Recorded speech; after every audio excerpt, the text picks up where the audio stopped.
अप्रैल 1984 भारतीय सेना एक ऐसी जंग की तैयारी कर रही थी जो पूरी दुनिया में पहली बार होने वाली थी।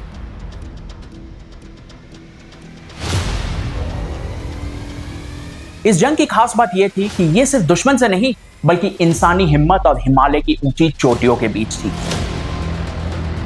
इस कहानी के हर एक मोड़ पे, हर एक कदम पे भारत के वीर जवानों ने अपनी जान की बाजी लगाई थी। इस एक ऑपरेशन ने इंडिया के इतिहास और भविष्य को हमेशा हमेशा के लिए बदल दिया। इस वीडियो में हम आपको इस ऑपरेशन के पीछे की अनसुनी कहानी और गुमनाम हीरोज की गाथा सुनाने जा रहे हैं। ये एक ऐसा मिशन था जहां एक छोटी सी गलती लाखों जिंदगियों को खतरे में डाल सकती थी। तो आखिर क्या था भारतीय सेना का सबसे बड़ा हथियार और कैसे हमारे जवानों ने इतने कठिन परिस्थितियों में भी जीत हासिल की? आइए जानते हैं।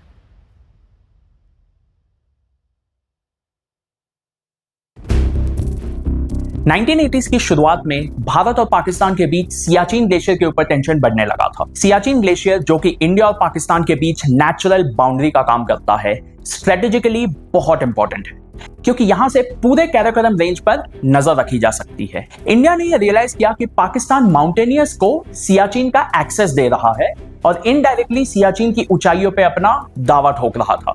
इसके अलावा इंटेलिजेंस रिपोर्ट्स भी आई थी जो इस बात का संकेत दे रही थी कि पाकिस्तान सियाचिन ग्लेशियर पर कब्जा जमाने की कोशिश में है। भारत के पास एक ही रास्ता था, एग्रेसिव प्लानिंग और क्विक एक्शन।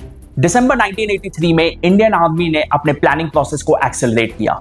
भारत ने अपना एक्शन प्लान बनाया और फोर्सेस को डिप्लॉय करने का फैसला किया और इस ऑपरेशन का नाम था ऑपरेशन मेघदूत।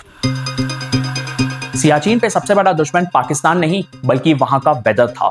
एल्टीट्यूड लगभग 18,000 फीट थी और टेम्परेचर -50 डिग्री सेल्सियस। यहां पे आर्मी का सबसे बड़ा दुश्मन गोली या मिसाइल नहीं बल्कि एक्सट्रीम कोल्ड और हाई एल्टीट्यूड था। इन हाइट्स पे लो ऑक्सीजन लेवल और एक्सट्रीम कोल्ड में बेसिक टास्क जैसे कि चलना, बोलना, सांस लेना भी एक चैलेंज था। ऐसे टफ कंडीशन में high altitude pulmonary oedema, frostbite और हाइपोथर्मिया का रिस्क बहुत ज्यादा बढ़ जाता है जो हमारे सोल्जर्स के लिए जानलेवा बन सकता था। सियाचिन जैसे रिमोट और एक्सट्रीम एनवायरनमेंट में एक सक्सेसफुल ऑपरेशन चलाना अपने आप में एक अचीवमेंट था। ट्रूप्स को इक्विप करना भी एक बड़ा चैलेंज था। हाई एल्टीट्यूड गियर जैसे कि thermal coats, ice axes, goggles और स्पेशल आइस शूज की जरूरत थी। सियाचिन ग्लेशियर पे ट्रूप्स के लिए स्पेशल इक्विपमेंट यूरोप से मंगाने का फैसला किया गया। लेकिन एक ट्विस्ट तब आया जब जनरल पीएन हून ने यूरोप में सप्लायर से कांटेक्ट किया तो पता चला कि पाकिस्तान ने भी वही सेम विंटर गियर का बल्क ऑर्डर दिया था। इसका मतलब साफ था, यह कंफर्म हो गया कि पाकिस्तान सियाचिन पे कब्जा करने के फिराक में है। उन्हें रोकने का सिर्फ एक तरीका था, भारत को अपने मिशन को प्रीपोन करना होगा और पाकिस्तानी फोर्सेस से पहले तिरंगा लहराना होगा। यह फैसला लिया गया कि जून का इंतजार नहीं किया जाएगा और अप्रैल में ही सियाचिन की चढ़ाई की जाएगी। जनरल पीएन हून, जो नॉर्दर्न कमांड के कमांडर थे, उन्होंने सोल्टोरो रिज पर अपनी फोर्सेस को डिप्लॉय करने का प्लान बनाया। नॉर्दर्न कमांड और 15 कोर के साथ लद्दाख स्काउट्स और 4th कुमाऊं रेजिमेंट के जवानों ने सियाचिन के उस बैटलफील्ड पे अपना कदम रखा जहां एक पल की गलती जिंदगी और मौत के बीच का अंतर बना सकती थी। इन्हें एयरफोर्स के Mi-8 और चीता हेलीकॉप्टर्स का सपोर्ट दिया गया। लेफ्टिनेंट कर्नल पुष्कर चांद, जो टास्क फोर्स कमांडर बना गए, और कैप्टन संजय कुलकर्णी ने 4th कुमाऊं के प्लेटून को बिलॉफ ऑन ला की तरफ लीड किया। मेजर AK भगुना ने लद्दाख स्काउट्स को सियाला की तरफ लीड किया और lieutenant colonel DK Khanna 19 Kumaon के साथ ग्योंगला की तरफ बढ़े। यह मिशन सिर्फ मिलिट्री ऑपरेशन नहीं था बल्कि एक रेस थी जिसमें जो जीतेगा वो बिलॉफ ऑन ला और सियाचिन ग्लेशियर पर अपना कब्जा जमा लेगा। इस मिशन के पीछे का मकसद था उन की पॉइंट्स पर कब्जा करना जो सोल्टोरो रिज पर स्थित था, सियाला, बिलॉफ ऑन ला, ग्योंगला और इंदिराकोल। इन पॉइंट्स को कैप्चर करके ही सियाचिन पर पूरा कंट्रोल पाया जा सकता था। 13 अप्रैल 1984 को सुबह 5:30 पर एक चीता हेलीकॉप्टर बिलॉफ ऑन ला के लिए टेक ऑफ किया। इसमें कैप्टन SK कुलकर्णी और एक सोल्जर थे। यह हेलीकॉप्टर काफी एक्सट्रीम कंडीशंस में फ्लाई कर रहा था और पायलट स्क्वाड्रन लीडर सुरेंद्र बेंस ने कैप्टन कुलकर्णी से पूछा कि अगर हेलीकॉप्टर लैंड ना हो पाया तो क्या वो जंप कर सकते हैं।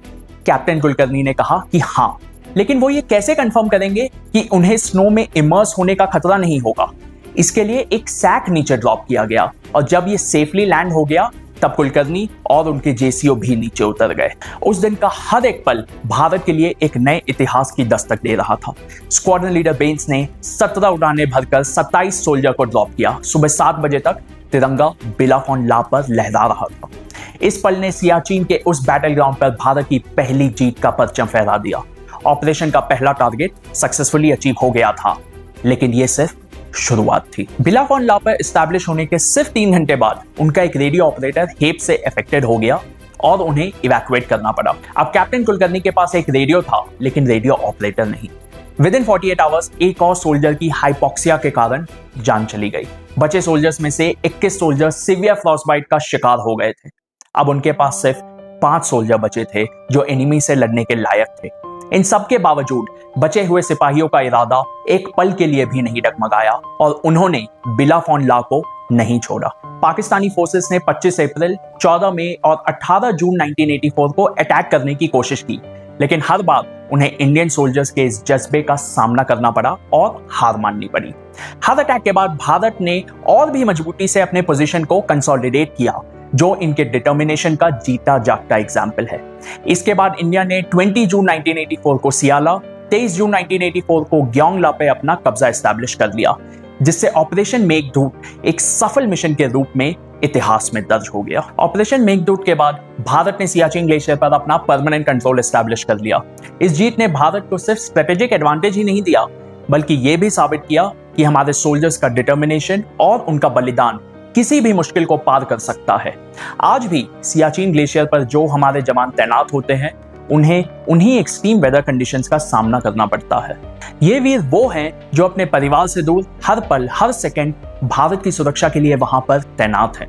सियाचिन में उनका हर कदम हर सांस भारत के लिए एक मिसाल है।